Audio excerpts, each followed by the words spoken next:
এই হলো deadline communications private limited. আপনারা দেখছেন এক্সপ্রেস নিউজ, খবর নেয়, খবর দেয়।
নমস্কার, আমি বিপ্লব।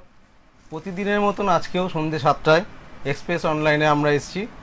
আমাদের প্রতিটা দিন আমরা বিভিন্ন বিষয় নিয়ে আলোচনা করে থাকি। আজকের আমাদের যে আলোচনার সেটার মূল বিষয়বস্তু হচ্ছে রক্তদান, প্রাণদান, এই মোটো বা এই লক্ষ্য নিয়ে আমাদের সঙ্গে আজকে আছেন আমাদের বিশেষ অতিথি mister Kabi Ghosh, Durgapur West Bengal voluntary blood donor সোসাইটির অন্যতম অধিকর্তা। কবিদার কাছ থেকে আমরা কিছু এই আজকের দিনের ব্লাড ডোনেশন নিয়ে যে অগ্রগতি বা যে দুর্গাপুরের বুকে যে ব্লাড ডোনেশন করা নিয়ে, বা এই শুধু দুর্গাপুর বলবো না, দুর্গাপুরের আশেপাশের অঞ্চলে যে রক্তদান নিয়ে যে একটা বিপ্লবের মতন পরিস্থিতি তৈরি হয়েছে, সে তার প্রতিকৃতি হিসাবে ওনাকে আমরা সবাই মনে করি। ওনার কাছ থেকে আজকে এই রক্তদান নিয়ে বিভিন্ন বিষয় আলোচনা করব, তার সফলতা, তার যদি কিছু ল্যাকুনা থেকে থাকে সেগুলো নিয়েও আমরা জানব। কবিতা, প্রথমে একটা জিনিস, এই আপনাদের বিভিন্ন যে প্রচার মাধ্যমগুলো আসে সেখানে একটা ছোট্ট সুন্দর কথা লেখা রয়েছে, বিন্দু বিন্দু রক্ত দিয়ে বাঁচাবো লক্ষ প্রাণ। এইটার মানে ট্যাগলাইন, এই ট্যাগলাইনটাকে আপনারা কেন ধরেছেন? এটা আমাদের 2024 সালের ট্যাগলাইন। আমরা খুবই একটা কঠিন সময় পার হয়ে এসেছি, সেটা হচ্ছে কোভিড আমাদেরকে অনেক কিছু শিখিয়েছে। যে কত কাছ থেকে আমরা মৃত্যুকে দেখেছি, কত মানুষকে আমরা হারিয়েছি। তার মধ্যে ডাক্তার ছিল, নার্স ছিল, স্বাস্থ্যকর্মী ছিল, সাফাই কর্মী ছিল, ভলান্টিয়ার ছিল। তো কোভিড আমাদেরকে শিখিয়েছে যে সমস্ত বিষয়ের উপরে মানুষের কোনো এরকম যেন দাবি কেউ না করে যে আমিই শ্রেষ্ঠ। তাহলে মানবতার জন্য তোমাকে কিছু কর্তব্য পালন করতে হবে, এরকম একটা ভাবনাকে মাথায় রেখেই আমরা 2024-এ আমাদের যে রাজ্য সম্মেলন করলাম 2রা এবং 3রা মার্চ বর্ধমান মেডিকেল কলেজে, আমরা এই আবেদনটা রাখলাম যে আমাদের দেশের চাহিদা এবং যোগানে এখনও যেহেতু রক্তের ঘাটতি রয়েছে, তাই লক্ষ প্রাণকে যদি বাঁচাতে হয় তাহলে প্রত্যেকটি মানুষের অংশগ্রহণ প্রয়োজন। আর এই অংশগ্রহণের জন্যেই তার কয়েক ফোঁটা রক্তের বিনিময়ে সে কিন্তু একটা মুমূর্ষু মানুষের প্রাণ ফিরিয়ে দেবে। সেই জন্য আমরা একটা উদাত্ত আহ্বান রাখলাম যে বিন্দু বিন্দু রক্ত দিয়ে বাঁচাবো লক্ষ প্রাণ, অর্থাৎ লক্ষ মানুষের প্রাণ বাঁচাবো, তার জন্য সংকল্প এবং সেই কাজ করার জন্য আরও লক্ষ অযুত মানুষের অংশগ্রহণ। 2014 থেকে আপনাদের এই পথ চলা শুরু নাকি তার আগে? আমরা 2001 সাল থেকে পথ চলা শুরু করেছি। আচ্ছা, 2001 সালে আমাদের দুর্গাপুর শহরে একটি বাস দুর্ঘটনা হয়। দুর্গাপুর সাব ডিভিশন হসপিটালে হঠাৎ করে রক্তের দরকার পড়ে। সেই সময় ব্লাড ব্যাংকের ইনচার্জ ছিল ডাক্তার মিহির নন্দী, প্রয়াত হয়েছেন, পরবর্তীকালে সুপার হয়েছিলেন। তিনি তো সন্ধ্যাবেলা প্রায় সন্ধ্যে 7টা 7:30টার সময় আমাদেরকে ডেকে পাঠায় যে রক্ত দিতে হবে। তো ব্লাড ব্যাংক তখন রেডি হয়ে গেছে। ব্লাড ব্যাংকে রক্ত সামান্য কয়েকটা ছিল, কিন্তু ওই মোকাবিলা করার মতো ছিল না। তা আমরা দ্রুততার সাথে, সেহেতু সেই সময় আমি যুব সংগঠনের দায়িত্বে ছিলাম, খুব দ্রুততার সাথে বহু মানুষকে যুক্ত করে ছেলে ছোকরাদের নিয়ে এসে রক্তদান করার ব্যবস্থা করা হয়েছিল। তো সেই সময় আমাদের মনে হয়েছিল এবং ডাক্তারবাবু আমাদেরকে বললেন যে দেখো, ব্লাড সেন্টারে যদি রক্ত না থাকে তাহলে ব্লাড সেন্টারের কোনো উপযোগিতা থাকে না, রক্তদান করলেই তবেই মজুদ যদি থাকে তবে সেই ভান্ডার থেকে আমরা রক্ত দিতে পারবো। তো চলো একটা কিছু করা দরকার। সেই সময় আমরা ঠিক করলাম কয়েকজন মিলে, এবং under the leadership of doctor Mihir Nandi, তাকে প্রেসিডেন্ট করে আমাকে সম্পাদক করে একটা কমিটি তৈরি হলো, যার নাম দেওয়া হলো দুর্গাপুর মহকুমা ভলান্টারি ব্লাড ডোনার্স ফোরাম। 2001 থেকে পথ চলা শুরু। সেই 2001 সালে আমাদের মনে আছে যে আমরা 13টা শিবির করেছিলাম, খুব একটা বেশি রক্ত সংগ্রহ করতে পারিনি, ওই 400-450 মতো রক্ত সংগ্রহ হয়েছিল। তারপরে ধাপে ধাপে বাড়তে বাড়তে এখন দুর্গাপুর মহকুমা এলাকা ছাড়িয়ে জেলা, পার্শ্ববর্তী জেলা এবং রাজ্যের বিভিন্ন প্রান্তে আমরা এই বার্তা ছড়াতে পেরেছি, অসংখ্য কর্মীকে সামিল করতে পেরেছি, অসংখ্য সংগঠন এখন এই রক্তদানে সামিল হয়েছে। এটাই আমাদের বড় পাওয়া, যে একটা যে মুভমেন্ট আমরা শুরু করেছিলাম, সংগঠিত মুভমেন্ট জেলা জুড়ে, রাজ্য জুড়ে, মহকুমা জুড়ে, সেটা আজকে বড় আকার ধারণ করেছে। আপনাদের এই সংগঠনের তলায় কতগুলো এখন সংগঠন রয়েছে, মানে শাখা প্রশাখা কিছু না? হচ্ছে না? অ্যাকচুয়ালি আপনারা একাই কাজ আমরা করছেন? প্রত্যেকেই তারা স্বাধীন সত্তা নিয়ে থাকে। আমরা আমাদের একটাই কাজ যে আমরা সবাইকে এক সুতোর সাথে বাঁধতে চাই। কেউ মালা অনেক রকম হয়, দেবতার জন্যে বা হচ্ছে পুজোর জন্যে আপনি কি করেন যে অনেক মালা দিয়ে একটা সুন্দর শেপ দেন। আমরা সব সংগঠনকে এই আহ্বানটা রেখেছি যে তুমি তোমার মতো করে রক্তদান শিবিরটা করো, আমরা শুধুমাত্র তাকে সাহায্য করব, মোটিভেট করব, তার পাশে দাঁড়াবো, তার কোথাও যদি অসুবিধা হয় তাকে সেটা উতরে দেব। কিন্তু আহ্বানটা দিচ্ছি এই কারণে যে তাকে আমরা যদি বোঝাতে পারি যে এটা একটা নৈতিক দায় এবং দায়িত্ব, তাহলে সে প্রতিবার এই কাজটা করবে। নাহলে সে ভাববে ও দাদারা বললো তাই করলাম, তা নয়।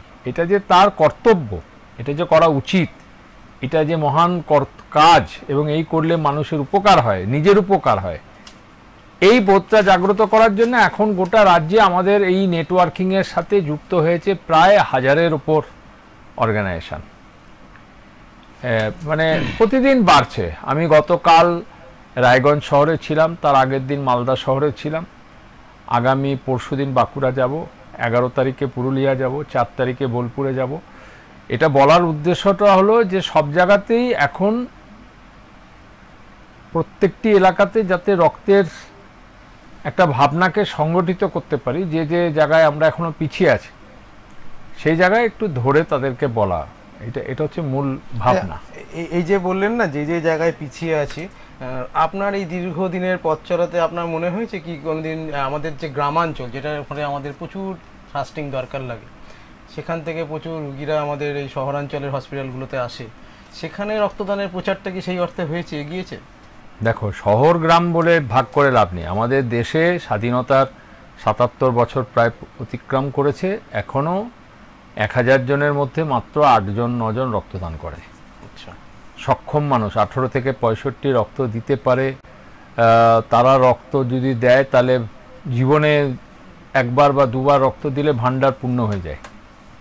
কিন্তু সেই নানান কারণ, কারোর মধ্যে ভয়, না জানা, এইসব রক্ত দিয়ে কি হবে, না আমি রক্ত দিলে ক্ষতি হবে, ইত্যাদি ইত্যাদি নানান সব অজুহাত কারণ দেখিয়ে মানুষ এখনও, যখন একেবারে সায়েন্স এত অ্যাডভান্সড, মানে বুলেট ট্রেন চলবে বলে ভাবনা হচ্ছে, তো সেই রকম সময়ে চাহিদার যোগান পূরণ করতে আমরা হিমশিম খাচ্ছি। এখনও রক্তের অভাবে বহু মানুষের কিছু কিছু জায়গাতে মৃত্যুর খবর আসে, এটা বেদনার।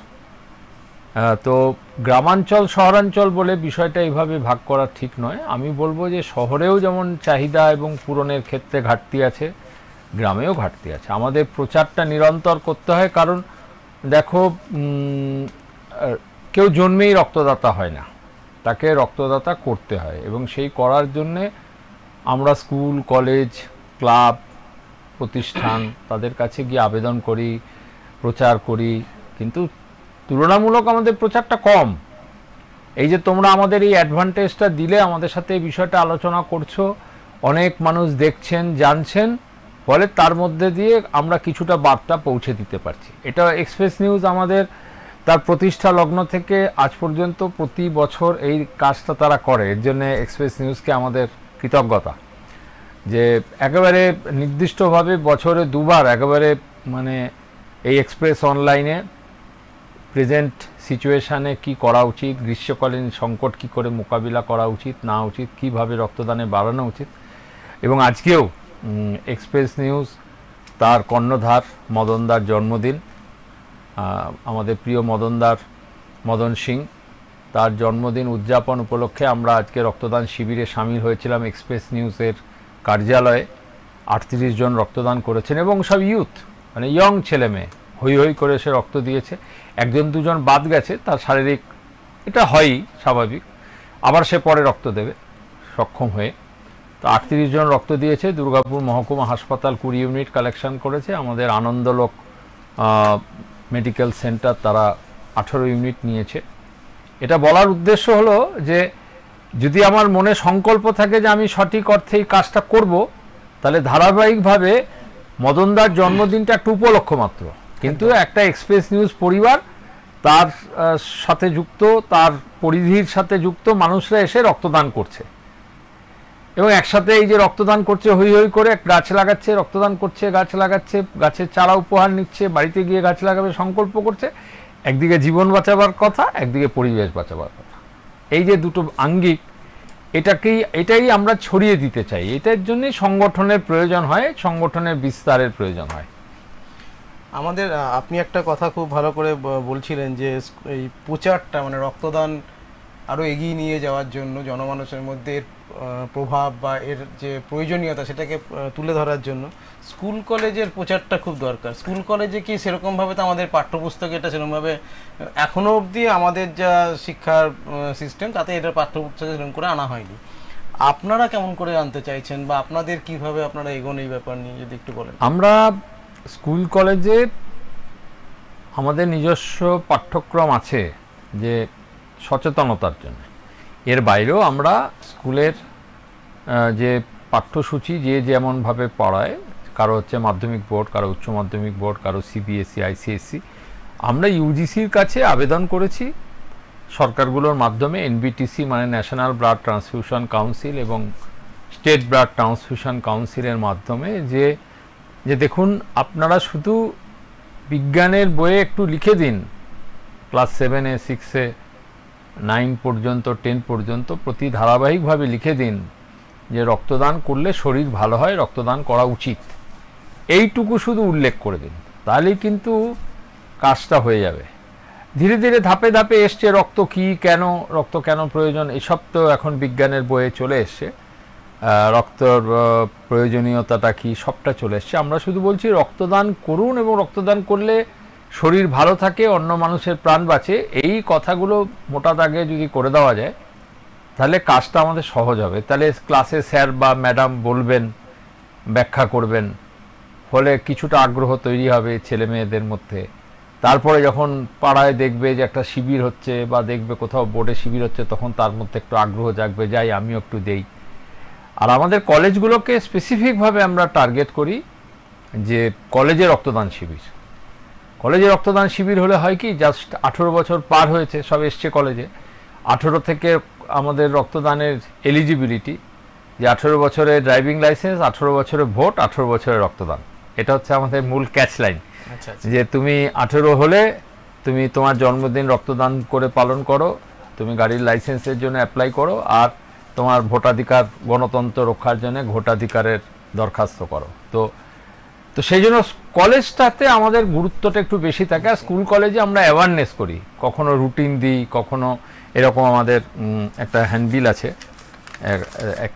আছে, এই রকম একটা হ্যান্ডবিল আমরা সবার কাছে পৌঁছে দিই, ছোট্ট করে প্রশ্ন উত্তরের মাধ্যমে আছে যে রক্তদানের উপকারিতা কি, স্বেচ্ছা রক্তদাতা কে, রক্তে কি কি থাকে, আমাদের শরীরে কতটা রক্ত থাকে, কতটা রক্ত দেওয়া যায়, কতদিন অন্তর রক্তদান করা যায়, রক্ত দিতে চাইলে কি রক্তদান করা যাবে, রক্ত কারা দিতে পারবে, রক্তদানে রোগাক্রান্ত হওয়ার আশঙ্কা থাকে কিনা, রক্ত সংগ্রহের পর কি কি পরীক্ষা হয়, এই যে সমস্ত বিষয়গুলো ছোট ছোট প্রশ্ন আকারে আমরা করে দিই, যাতে করে এই একটা ছোট হ্যান্ডবিলের মধ্যে তার মনের মধ্যে যে প্রশ্নগুলো জাগ্রত হয়, সেই জাগ্রত হওয়া প্রশ্নগুলোকে আমরা এইটা মূলত স্কুলের জন্যে ব্যবহার করি, এটা কলেজকেও দেই।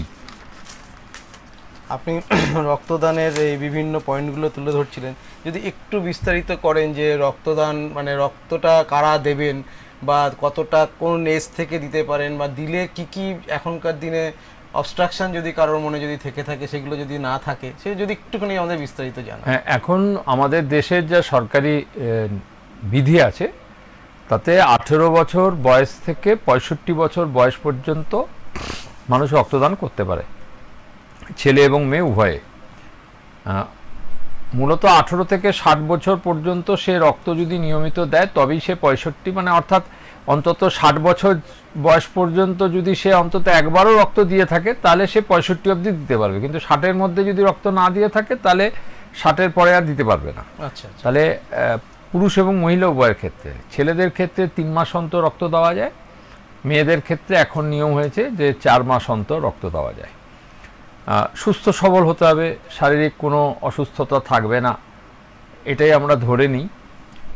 ডাক্তারের সেই ইচ্ছা প্রকাশ করে আমাদের যেখানে ক্যাম্প হচ্ছে বা হসপিটাল ব্লাড সেন্টারে আসবে রক্ত দিতে, তার একটা স্কুটিনি ফর্ম হবে, স্কুটিনি ফর্মে তাকে প্রশ্ন রাখা আছে, তার শরীর ঘুম ভালো হয়েছে কিনা, তার ব্রেকফাস্ট করেছে কিনা, সে তার শরীরে কোনো আনইজি ফিল করছে কিনা, 1 মাসের মধ্যে তার কোনো জ্বর জ্বালা হয়েছে কিনা, কোনো অ্যান্টিবায়োটিক খেয়েছে কিনা, কুকুরে কামড়েছে কিনা, কান ফুটো করেছে কিনা, বা হচ্ছে বড় মেজর অপারেশন হয়েছে কিনা, মেয়েদের ক্ষেত্রে ঋতুস্রাব হয়েছে কিনা, এই প্রশ্নগুলো করার পর যখন সে ডাক্তার মনে করবে যে না এ সব ফিট অ্যান্ড ফাইন, তাকে এলিজিবল করবে। এলিজিবল করলে সে রক্ত দেবে।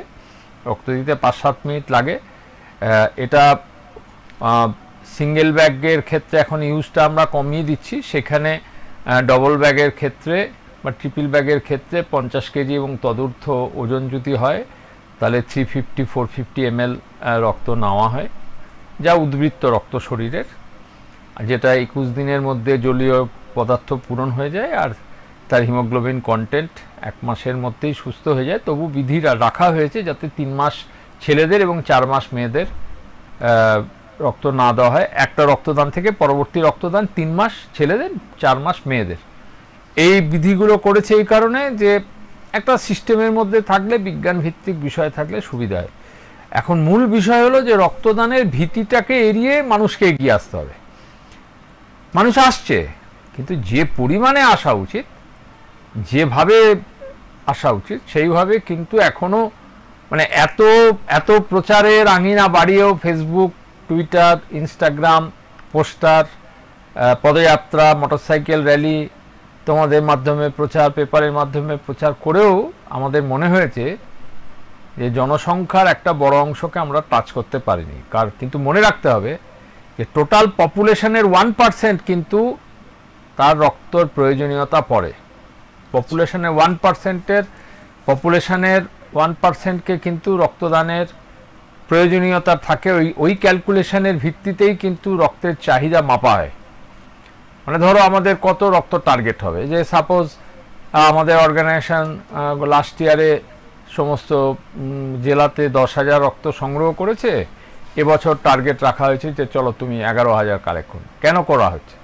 এছাড়াও যারা আমাদের সাথে সংগঠনভুক্ত নয় কিন্তু রক্তদান শিবির নিয়মিত করে, তারাও তো একটা অংশ যোগান দেয়। ফলে তাদেরকেও আমরা বলি যে ভাই আপনারাও একেবারে যদি কেউ একটা শিবির করে থাকে আপনাদের সাথে, তাদেরকে 2টো করতে বলুন। যারা নিয়মিত রক্তদান করেন তাদেরকে বলি যে অন্তত বছরে আপনি 1 বার না হোক 2 বার 3 বার রক্তদান করুন। এগুলো না বললে কি হয় যে আগ্রহটা কম থাকে। এখানে আরেকটা জিনিস আপনার কথায় উঠে এলো, এই কান ফুটো যারা করেছে, এখন কিন্তু সমাজে খুব ট্যাটুর প্রবণতা বেড়েছে। যারা ট্যাটু করে তারা তো রক্ত কি দিতে পারে? ট্যাটু করলে সাময়িক বিরতি থাকে। এখন 6 মাস 1 বছর এগুলো বলে যে এগুলো করা যাবে না, মানে ট্যাটু করলে এই বিধিনিষেধটাকে রাখা হয়। কারণ ট্যাটু পরে অনেক রকম ইনফেকশন শরীরে আসতে পারে।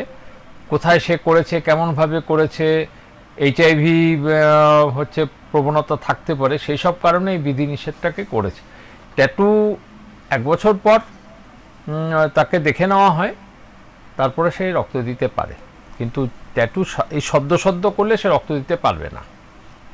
আরেকটা জিনিস যেটা হচ্ছে যে রক্তদান মানে আপনারা যেটা এগিয়ে নিয়ে যাচ্ছেন সরকারি তরফের থেকে, কি আপনারা তো বেসরকারিভাবে এগিয়ে নিয়ে যাচ্ছেন, সরকারি তরফের উদ্যোগটা কতটা? হ্যাঁ, সরকারের তরফে আরও বেশি হওয়া উচিত। সরকার চেষ্টা করছে। সরকারের তরফে আমরা সবসময় বলি সরকারি আধিকারিকদের বা হচ্ছে যারা প্রশাসনিক কর্তা ব্যক্তি, তাদের আরও এই বিষয়ে সচেতন হয়ে যদি আমাদেরকে একটু এগিয়ে দেওয়ার কাজ করে, তাদেরকে বললে তারা করে না তা বলবো না, কিন্তু সারা দেশে এই সচেতনতা বৃদ্ধির ক্ষেত্রে আরও আরও আরও তৎপর হওয়া উচিত, এটা আমাদের মনে হয়েছে। আমাদের দেশে যে কোনো প্রকল্পকে এগিয়ে নিয়ে যাওয়ার জন্য সরকারের অগ্রণী একটা ভূমিকা থাকে, যে কোনো প্রকল্প। যদি এই রক্তদান যেহেতু এত বড় একটা মহৎ ব্যাপার এবং মানে মহৎ কাজ, এবং যেখানে মানুষের একটা এক ফোঁটা রক্তের জন্য মানুষের প্রাণ দাঁড়িয়ে থাকে আর কি, থাকবেন কি থাকবেন না, সেই জায়গাটায় আমাদের যেটা দেখে মনে হয়েছে বিভিন্ন কাজ আমরা যখন করতে গেছি তখন আমরা দেখেছি যে সরকারের পার্টে যেন কোনো একটা ক্ষেত্রে যেন এটা নিয়ে একটুখানি উদাসীনতা রয়েছে। উদাসীনতা বলবো না, এটা ধরো ব্লাড সেন্টারগুলো রান করা, এই ট্রান্সফিউশন সিস্টেমটা অনেক বড়, এটা সবটাই সরকারকে, তার মেজর অংশটা সরকারই করে, তার গাইডলাইন ফ্রেম আউট করা, তার দেখাশোনা, মনিটরিং, এই সবটাই সরকার করে। কিন্তু আমরা চাইছি কি প্রচারের দিক থেকে আরও আঙ্গিকে সরকারের বিভিন্ন দপ্তরকে একটা কাঠামোর মধ্যে ফ্রেম আউট করা। ধরো সরকারি যে প্রশাসনিক দপ্তরগুলো আছে তাদেরকে একটা যদি ক্যালেন্ডার করে দেয় যে ভাই তুমি তোমার ডিপার্টমেন্ট থেকে বছরে 2 বার রক্তদান শিবির করবে। পুলিশ বলে, কিন্তু সবাই কি রক্ত দেয়? সবাই তো রক্ত দেয় না। ধরো হাজার হাজার লক্ষ লক্ষ সরকারি কর্মচারী, তারা কি সবাই রক্ত দিচ্ছে? না, দিচ্ছে না। সরকার কি উদ্যোগ নিচ্ছে না? হ্যাঁ, নিচ্ছে। যখন বিরাট ক্রাইসিস হয়ে যায়, গ্রীষ্মকালীন সময় সংকট হয়, তখন সরকারের পক্ষ থেকে তার কর্মচারীদের, পুলিশকে বা হচ্ছে হেলথ সেক্টরকে, ইন্ডাস্ট্রিয়াল সেক্টরকে তারা বলেন, আমরা অনুরোধ করলে তারা বলেন। কিন্তু আমরা বলছি যে আরও তৎপরতা নিয়ে যদি সরকার এগিয়ে আসে, অর্থাৎ ধরো একটা নিয়মিত এনজিওদের সাথে যদি মিটিং হয়, মনিটরিং সিস্টেম চালু হয়েছে জেলা পর্যায়ে, তার যদি মিটিংগুলো ধারাবাহিক, ডিএম তার কনভেনার, যদি সেগুলো নিয়মিত বেশি করা যায়, ট্রান্সফিউশন কমিটিগুলোর।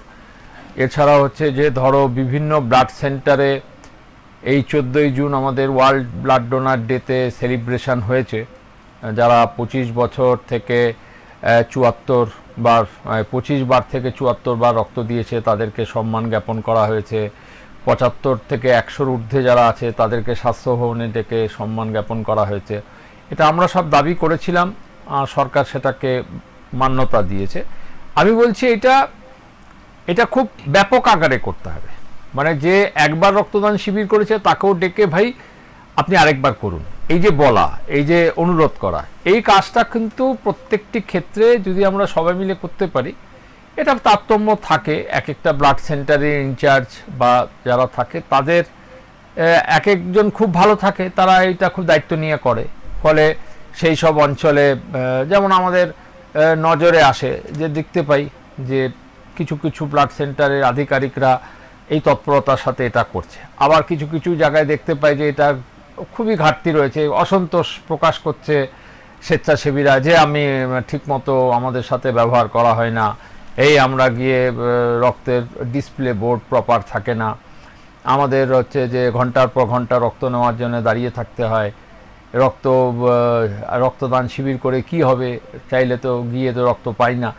এসব প্রশ্নগুলো উত্থাপন হয়, মানুষের মধ্যে হয়, এগুলোকে যথাযথ অ্যান্সার যদি দিতে পারি, কেন ক্রাইসিসটা হচ্ছে যদি বোঝাতে পারি, তাহলে কিন্তু মানুষের মধ্যে এই ভ্রান্ত ধারণাগুলো থাকে না যে কেন সে রক্ত পাচ্ছে না।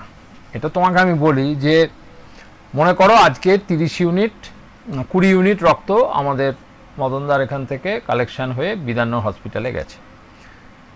এই রক্তটা কিন্তু হসপিটালের অভ্যন্তরে যারা ভর্তি আছে তারা প্রথম প্রায়োরিটি, ফার্স্ট।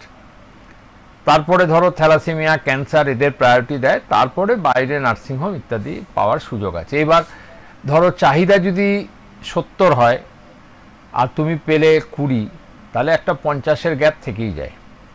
আজকে আরেকটাও শিবির ছিল, মোহনবাগান তারা তাদের প্রতিষ্ঠা দিবসে ওটা ক্যাম্প করেছে, তারা 26 ইউনিট রক্তদান শিবির করেছে, তাহলে 20 আর 26 46 হলো। কিন্তু আমাদের দৈনন্দিন ব্যবহারে প্রায় 50-এর ঊর্ধ্বে এই মহকুমায় রক্তের দরকার পড়ছে, আসানসোলেও দরকার পড়ছে। তা আমি বলছি যে দেখো, ক্রাইসিসটা কিন্তু থেকেই যাচ্ছে, অর্থাৎ আমাদের যা চাহিদা আর যোগানে মেলাতে পারছি না, ফলে এই যে ঘাটতিটা, এই ঘাটতিটা যখনই মেটাতে যাচ্ছে, তুমি যখন গিয়ে বলছো আমি তো কালকে রক্ত দিলাম, আজকে কেন পাবো না, তোমার রক্তটা তো ব্লটিং পেপারের মতো টেনে নিয়েছে, যে আজকেই দিয়েছো, কালকেই হয়তো তার হসপিটালে সবকটা ওয়ার্ডে থ্যালাসেমিয়ার জন্য হোক, ক্যান্সারের জন্য হোক, প্রসূতি মার জন্য হোক, বা হার্ট অপারেশনের জন্য হোক, বা গল ব্লাডার অপারেশনের জন্য হোক, চলে গেছে। তার মধ্যেও আমরা বলছি এই যে ক্রাইসিসটা, এটা যখন একটা অর্গানাইজার আসছে হসপিটালে, তাহলে যদি ডিসপ্লে বোর্ডটা থাকে যে ভাই আমার হচ্ছে এইটার এত রক্ত আছে, ওইটার এত রক্ত আছে, তাহলে তার জানা বোঝার মধ্যে থাকে যে আমি স্বচ্ছতা থাকলো একটা, আমি কেন নেই, কালকে নেই, না ভাই এটা কালকে ছিল, কিন্তু দেখো আমাদের হসপিটালের রিকোয়ারমেন্টে বেরিয়ে গেছে, তো আজকে ক্যাম্প আছে, যদি রক্ত আসে তাহলে হয়তো তুমি পেতেও পারো, একটু অপেক্ষা করো। এই যে ভাবনাগুলো, এইগুলো যদি হয় না, তাহলে অর্গানাইজারদের সাথে হসপিটাল কর্তৃপক্ষের সংঘাতগুলো কমে যায়। আমরা মিটিং হয় আমাদের, আমরা সব জায়গাতেই এটা বলি, এটা সবাই তো মানুষ, কেউ হয়তো ভালোভাবে বুঝিয়ে বলতে পারে, কেউ হয়তো একটু অগোছালোভাবে বলে। আপনি একটা জিনিস কথায় কথায় যেটা বলছিলেন যে ঘাটতি, মহকুমা জুড়ে একটা ঘাটতি থেকেই যাচ্ছে, সর্বত্র গোটা দেশ জুড়ে ঘাটতি। হ্যাঁ, আপনাদের শত চেষ্টার পরেও এটা থেকে যাচ্ছে। হ্যাঁ হ্যাঁ হ্যাঁ। আচ্ছা, এই ঘাটতি যখন থেকে যায়, তখন সেখানে একটা সূক্ষ্ম অন্যরকম চিন্তা ভাবনাও আসে। এই মানে আমরা যারা কাজ করি, মানে আমাদের প্রফেশনে আমরা দেখেছি অনেক জায়গাতেই। আজকেরই আমি একটা ঘটনা, বা গত 2 দিন ধরে একটা ঘটনা আমি খুব কাছ থেকে দেখছিলাম। আপনাকে আমি অনেক সময় বলেছি যে দাদা আমারও রক্তের, বন্ধু বান্ধবের রক্তের প্রয়োজন, আপনাকেও রাত জেগে অনেক সময় ফোন করেছি, আপনি জোগাড় করে দিয়েছেন। কিন্তু তথাপি আমরা দেখেছি যে রক্তর প্রয়োজনে কিন্তু বিভিন্ন নার্সিংহোমগুলো, সরকারি হসপিটালের কথা আমি এই মুহূর্তে বলতে পারবো না, নাম করছি না, দুর্গাপুরেরই একটা নামজাদা নার্সিংহোম, সে আরেক নার্সিংহোমের কাছে পাঠাচ্ছে, সেখানে তারা পয়সা দিয়ে রক্ত কিনছে, সেই রক্ত আপনার আসছে, দেওয়া হচ্ছে, গত 2 দিন ধরেই হয়েছে। এই যে আমি বলেই দিতে পারি, কারণ আমার কাছে রক্ত কেনা হয়েছে, তার একটা স্লিপও আমার কাছে এসছে, যদিও সেখানে নার্সিংহোম না, হসপিটাল ব্লাড সেন্টার, নার্সিংহোম রক্ত বিক্রি করতে পারে না।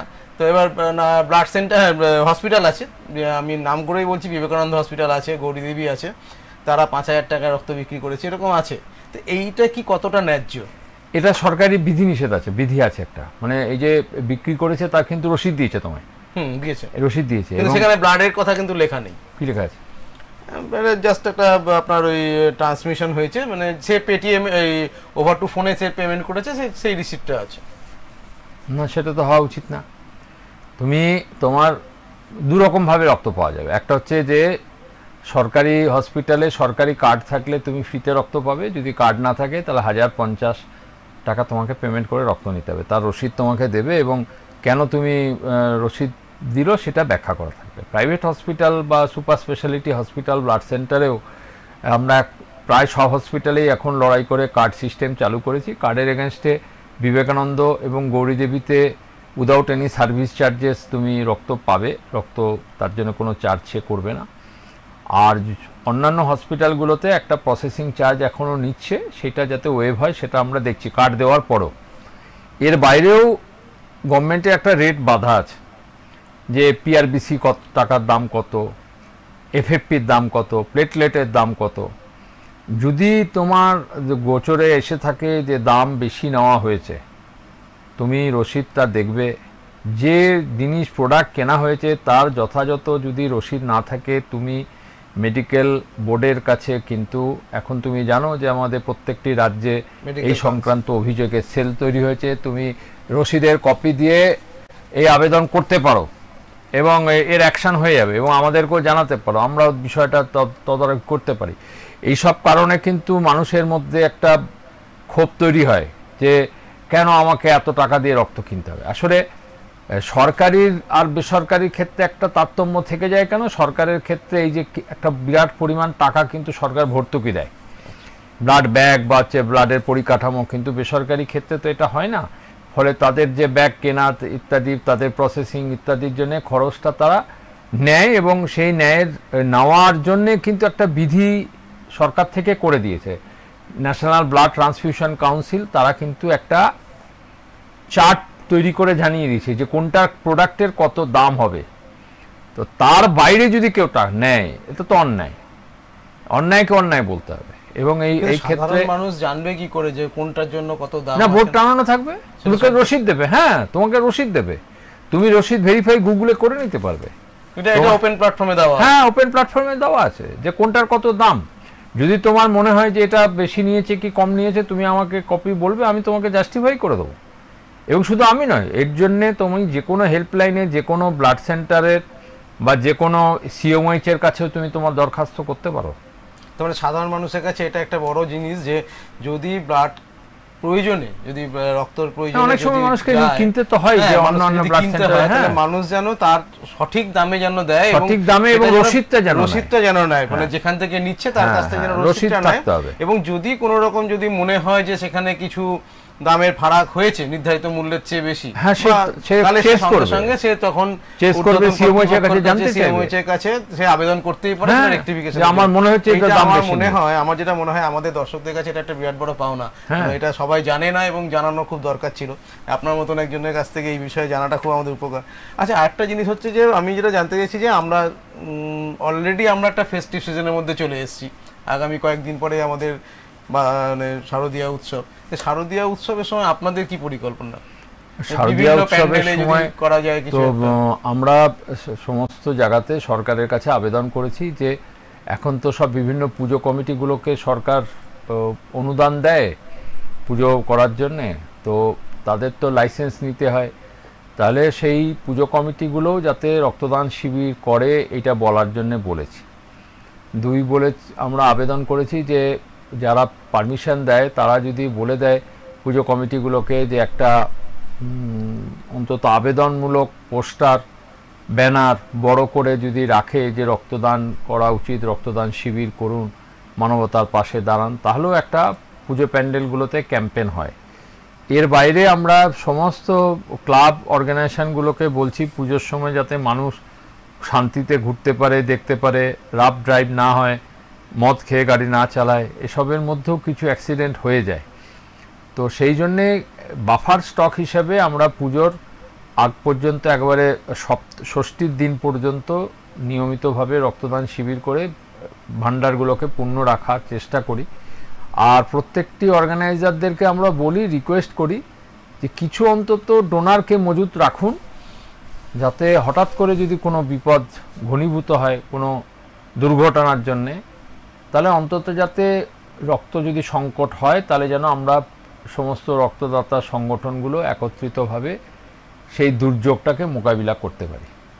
আর এখানে বলি যে দল, মত, ধর্ম, বর্ণ নির্বিশেষে এটা একটা অভিযান।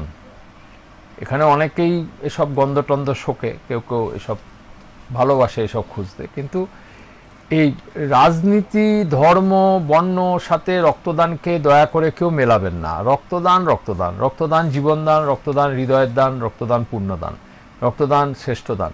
ফলে কে কোন রঙের রাজনীতি করে, কে কোন ধর্মের পালন করে, এটা বেকার। মানুষের জন্য সে যদি রক্তদান করে আমি তাকে স্যালুট করব, কারণ এটা আজকের দিনে খুব বড় কাজ।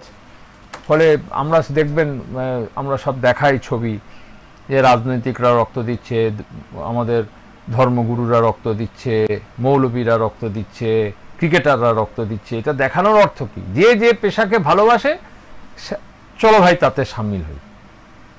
দেখবেন পালস পোলিওর ক্ষেত্রেও পলিটিক্যাল লিডাররা তাদের পালস পোলিও ড্রপ খাওয়াচ্ছে, এটা ক্যাম্পেইনটা এসছিল একটাই কারণে, যে বার্তা দেওয়া যে এটা ভালো কাজ, আমরাও আছি। রক্তদানের ক্ষেত্রেও আমরা সেটা চাই সবার কাছে, যে ভাই এসব ওইগুলো গৌণ, মূল ফার্স্ট ফরমোস্ট টাস্ক হচ্ছে মানুষের পাশে দাঁড়ানো। আপনাদের এই যে এতদিনকার আপনাদের জার্নি, এই জার্নির কোনো জায়গায় গিয়ে আপনাদের মনে হয়েছে যে আপনাদের মানে আরেকটু স্পিড আপ করার জন্য বা কোনো অবস্ট্রাকশন আপনারা কোনোদিন সেরকম বলে ফেস করেছেন? দেখো, অবস্ট্রাকশান তো থাকেই। আমরা আমাদের সম্পর্কে অনেকে অনেক রকম আজে বাজে কথা বাজিয়ে বলে, ওগুলোকে আমরা গুরুত্ব দিই না। কারো ধারণা হয় যে আমরা এইসব রক্ত বিক্রি হয়ে যায়, কারো ধারণা হয় যে এসব থেকে আমাদের বোধহয় কোনো রোজগার হয়, এসব ভাবে অনেকে। এসব ভাবলে তো কিছু করা যায় না। আমরা ভাই নিঃস্বার্থভাবে কাজ করি। কোনো রক্ত দেওয়ার জন্যে কারো কাছ থেকে একটা পয়সা আমাদের কোনো ডোনারদের কেউ যদি দেয় বলে, আমি বলবো যে আমাকে প্রমাণ দেবেন, উইল কিক হিম আউট। আমাদের ভলান্টিয়াররা, আমাদের স্বেচ্ছাসেবীরা, তারা এটাকে মানবতার জন্যে নিবেদিত। শুধু আমাদের অর্গানাইজেশন না, আমাদের সাথে সহযোগী অনেক অর্গানাইজেশন আছে। আমাদের চলার পথে তারা সহযোগী, তারাও কিন্তু আপ্রাণ চেষ্টা করে। এবার যদি কোথাও কোনো এরকম অনিয়ম বেনিয়মের কথা হয়, আমি সবসময় বলি যে দেখুন, এই সমাজে তো কিছু খারাপ মানুষ থাকেই, ভালো ভালো যেমন আছে খারাপও আছে। তাহলে যদি কোথাও নজরে আসে বলবেন, আমরা সম্মিলিতভাবে তাকে প্রতিহত করব। এই যে বিভিন্ন ব্লাড সেন্টারে দালাল রাজের কথা আসে, আমরা তো কোনোদিন কখনো এটাকে সমর্থন করি না। কেন? মানুষকে আমরা বলি যে আপনি দালালের খপ্পরে পড়বেন কেন? যদি আপনার কেউ বলে যে আপনি আমাকে 3000 টাকা দিন, আমি আপনাকে রক্ত দেবো, তা আপনি সেই খপ্পরে পড়বেন কেন? যদি আপনাদের মনে হয় যে এটা দরকার, আপনি নিকটবর্তী ক্লাবে যান, নিকটবর্তী পলিটিক্যাল পার্টির অফিসে যান, নিকটবর্তী কোনো এনজিওর কাছে যান। আপনি টাকা দেবেন কেন? আর টাকা যদি দিয়ে নিতে হয়, তাহলে হসপিটালে টাকা দিয়ে রসিদ নিয়ে আপনি রক্ত দেবেন, রক্ত নেবেন। কাউকে আপনি টাকা দেবেন যে ভাই তুমি রক্ত দাও, আমি টাকা, এটা তো অন্যায়। আমাদের তো সুপ্রিম কোর্ট অর্ডার দিয়ে বলেছে রক্ত কেনা বেচা করা যাবে না। কাউকে আপনি টাকা দিয়ে রক্ত দেওয়ার কথা বলতে পারেন না, এটা নীতিবিরুদ্ধ। কিছু ছদ্মবেশী তো এসব থাকেই, তারা এসব করে। আমরা ধরি, পুলিশে দিই, এফআইআর হয়, পুলিশ তারা করে, অন্যায়ের বিরুদ্ধে হয়। হ্যাঁ, মানুষও দেখে যে সুবিধায় পেয়ে যাচ্ছি, কেউ দিয়ে দিচ্ছে 2000-3000 টাকা নিয়ে। আমরা বলি দেখুন, এগুলো এই অন্যায় কাজকে যদি আপনি সাপোর্ট করেন, তাহলে আমাদের মুভমেন্টটা ক্ষতিগ্রস্ত হয়। মুভমেন্ট কেন বলছি? খুব কষ্ট করে মানুষকে রক্তদাতা আনতে হয়, খুব কষ্ট করে। এক একটা শিবির করার জন্য মানুষেরকে অনেকবার বোঝাতে হয় কি হবে সব শিবির করে, চাইলে রক্ত পাবো না। না দাদা, করুন, ওই গরিব মানুষগুলোর কথা ভেবে করুন, ওই অসুস্থ মানুষগুলোর কথা ভেবে করুন, হসপিটালে যে মানুষটা বসে আছে তার কথা ভেবে করুন। তারপরে যদি তার কখনো এই বার্তাগুলো আসে, তখন তার মনে হবে যে তাহলে বোধহয় এরা এইসব মানে সব মুড়ি মিছরি একদর হয়ে গেল, এইসব আপনারা করেন, আপনারা এসব দেখেন না, হ্যান না তেন না, এসব তো থাকেই। এই অবস্ট্রাকশনগুলো, এই হার্ডেসগুলো আমাদেরকে কখনো কখনো বেগ দেয় না তা না, দেয়। আমরা সবসময় এটার বিরুদ্ধে নিরন্তর ফাইট করতে হয় যে না ভাই। ফলে আমরা কে কতটা ভালো আছি, কে কতটা এই নিষ্ঠার সাথে কাজটা করছি, এটা একটা চর্চার মধ্যে থাকে। আর সেটা তো সব থেকে বিবেকটা হচ্ছে বড় কথা, যে আমি যদি ভালো কাজ না করি, সমাজ কিন্তু আমাকে ছাড়বে না। ধরা কোনো না কোনো দিন সে পড়বে, অন্যায় করলে ধরা সে পড়বে। একদম একদম। বলছি আমরা যে জায়গাটায় আমরা বাস করি, মানে দুর্গাপুর মহকুমা অঞ্চলে, আমাদের ঠিক কোন গ্রুপের রক্তটার খুব বেশি চাহিদা দেখা যায়? মানে সেরকম কোনো মানে আপনারা কোনোদিন দেখেছেন যে এই গ্রুপের চাহিদাটা একটু সবসময়? এটা খুব মুশকিল। হঠাৎ করে এখন চলছে ও নেগেটিভ খুব দরকার পড়ে গেছে। হঠাৎ করে সবাই বলছে ও নেগেটিভ চাই, নেগেটিভ চাই, নেগেটিভ চাই, বি নেগেটিভ চাই, এ নেগেটিভ চাই, ও নেগেটিভ চাই, এ বি নেগেটিভ চাই। আসলে এটা হচ্ছে নির্ভর হয় যে যখন যে পেশেন্টের ডেলিভারি হচ্ছে বা অ্যাক্সিডেন্ট হয়েছে বা হার্ট অপারেশন হয়েছে। এখন তো আমাদের দুর্গাপুরে বিভিন্ন জেলার, রাজ্যের প্রান্তের মানুষরা আসেন, এই ব্লাড সেন্টারগুলোতে আসে, যেগুলো আমি ব্লাড সেন্টার বলছি, বড় বড় হসপিটাল, সুপার স্পেশালিটি হসপিটালগুলোতে আসে। হ্যাঁ, সনকাতে আসে, মিশনে আসে, হেলথ ওয়ার্ল্ডে আসে, আইকিউতে আসে, গৌরীদেবীতে আসে, বিবেকানন্দে আসে, তো আরও হসপিটাল হবে। তো আমরা দেখছি যে সাধারণভাবে সব গ্রুপেরই চাহিদা থাকে। তো আমাদের একটা লক্ষ্য থাকে মাসে যেন 30 দিনে অন্তত 26 দিন রক্তদান শিবির আমরা করতে পারি, এটা আমাদের টার্গেট থাকে। পারি না সব সময়, অন্তত 30 দিনে 26 দিন যাতে শিবির হয়, সবাই মিলে মানে ধরো আমরা 11টা 12টা শিবির দিলাম, আরেকটা অর্গানাইজেশন 2টো দিল, আরেকটা অর্গানাইজেশন 3টে দিল, এরকম করে সবাই মিলে যদি 26টাও শিবির হয়, গড় যদি 30 করে রক্ত হয়, তাহলেও খানিকটা ব্যালেন্স হয়। কিন্তু এটা হয় না, কখনো ড্রপ করে যায়। এই তো একটা ছোট রক্তদান শিবির ছিল, আমাদের এক্সপেকটেশন ছিল 15 হবে, 9 হয়েছে। তো 9 হয়েছে, অনেকে আমাকে বলছিল, আরে ভাই 9টা রক্তদান শিবির করে সে 9টা লোককে তো মোটিভেট করে নিয়ে এসছে। পারিবারিক রক্তদান, স্মরণ অনুষ্ঠানে রক্তদান, বিয়ে বাড়িতে রক্তদান, বউ ভাতে রক্তদান, এগুলো সব কোভিডের পর থেকে আমরা বাড়িয়েছি, পরিমাণটা বাড়িয়েছি। তো তোমাদের জার্নালিস্টরাও তো রক্ত দিয়েছে আমাদের ওই যে হোটেলটাই, যে টাটার জিঞ্জার হোটেলে তো সাংবাদিকরাও রক্ত দিয়েছে, হই হই করে রক্ত দিয়েছে। আমাদের ওই গুরুং সাংবাদিক মারা গেছিল 31শে জুলাই, তার স্মরণেও তো সাংবাদিকরা রক্ত দেয়। তা আমি এটা বলতে চাইছি কেন, যে সমাজের ক্রস সেকশন থেকে সবাইকে ইনভলভ করতে বলে ক্রাইসিসটাকে আমরা দূর করতে পারি। ঘাটতি তো আছেই, চেষ্টা চলে কাটানো। এই যে মানে আপনি একটা যে আমার আলোচনায় একটা উঠে আসছিল যে আমাদের যুব সমাজ, যেটা আমাদের যারা জাস্ট 18-এ আসছে, সেই সংখ্যাটা তো প্রতিনিয়ত বাড়ছে। তো সেই জায়গাটা তাদেরকে রক্তদানে আকৃষ্ট করার জন্য কোনো অভিনব কিছু উদ্যোগ বা অভিনব কোনো প্রতিযোগিতা বা কোনো সেমিনার, এগুলো কি নিয়মিতভাবে হচ্ছে আমাদের? এটা কিন্তু খুব দরকার, বিশেষ করে পলিটিক্যাল পার্টির যে youth wing, student youth wing, প্রত্যেকটি রাজনৈতিক দলের স্টুডেন্ট ইউথ উইং আছে, তাদেরকে কিন্তু এটা ইনিশিয়েটিভ নিতে হবে। ভাই তোমাকে একটা এজেন্ডা করতে হবে, এটা যে ক্রাইসিস হলো সেটা নয়, তোমাকে সারা বছর একটা এজেন্ডা করতে হবে যে তোমরা রক্তদান শিবিরটা করো। এটাতে দুটো রকম সুবিধা হয়, একটা হচ্ছে মোটিভেশন, 2 হচ্ছে যে রক্তদান শিবির করলে একটা অন্তত সংহতির বার্তা হয়। মানে আমার রক্ত কে পাবে কেউ জানে না, এখন এটা খুব দরকার আমাদের দেশে, যে একটা মানসিক একটা প্রাচীর, অদৃশ্য প্রাচীর তৈরি হয়েছে। এই প্রাচীর যদি ভাঙতে হয় তাহলে কিন্তু এই রক্তদান এমন একটা সাবজেক্ট, এটাতে পলিটিক্যাল পার্টিগুলো একটা ইনিশিয়েটিভ আমাদের দরকার। আমাদের মনে হয় নেয় তারা, কিন্তু আরও বেশি দরকার।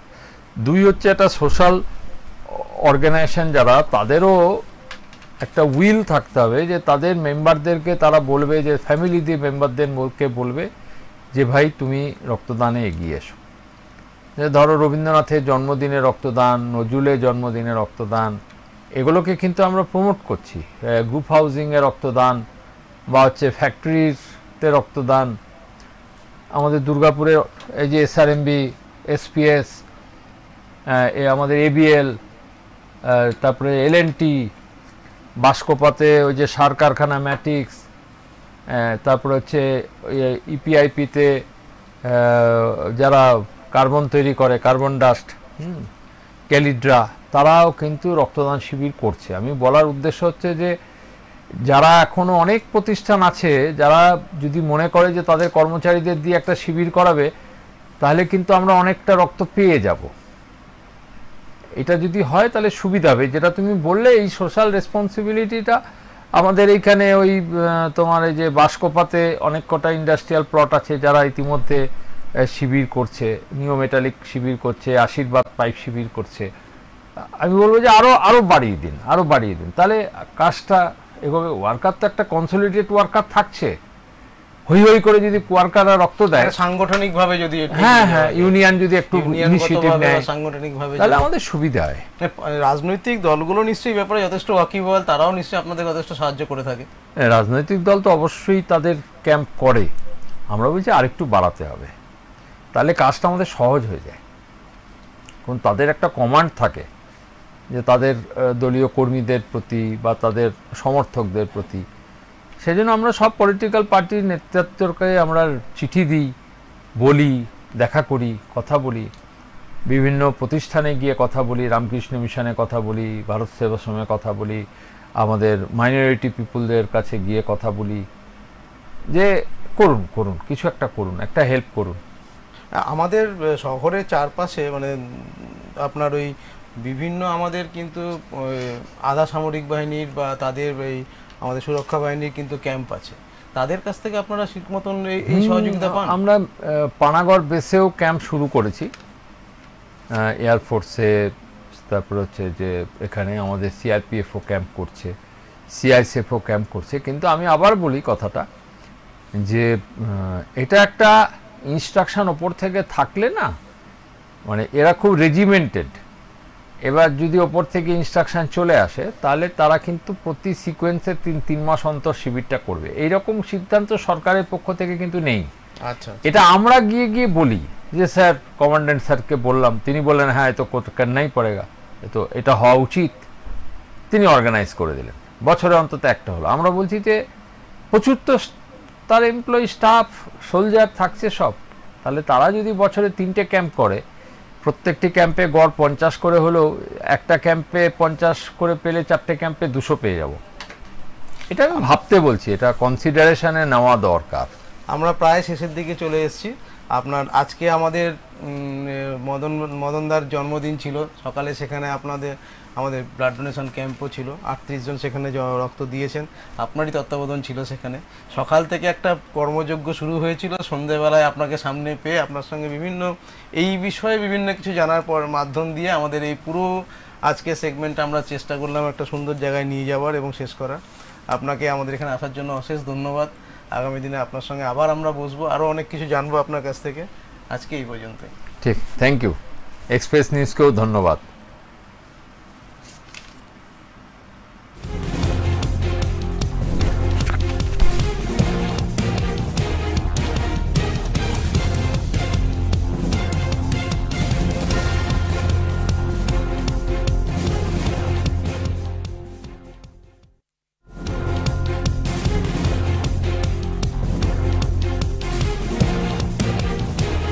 এই হলো ডেডলাইন কমিউনিকেশনস প্রাইভেট লিমিটেড। আপনারা দেখছেন এক্সপ্রেস নিউজ, খবর নেয়, খবর দেয়।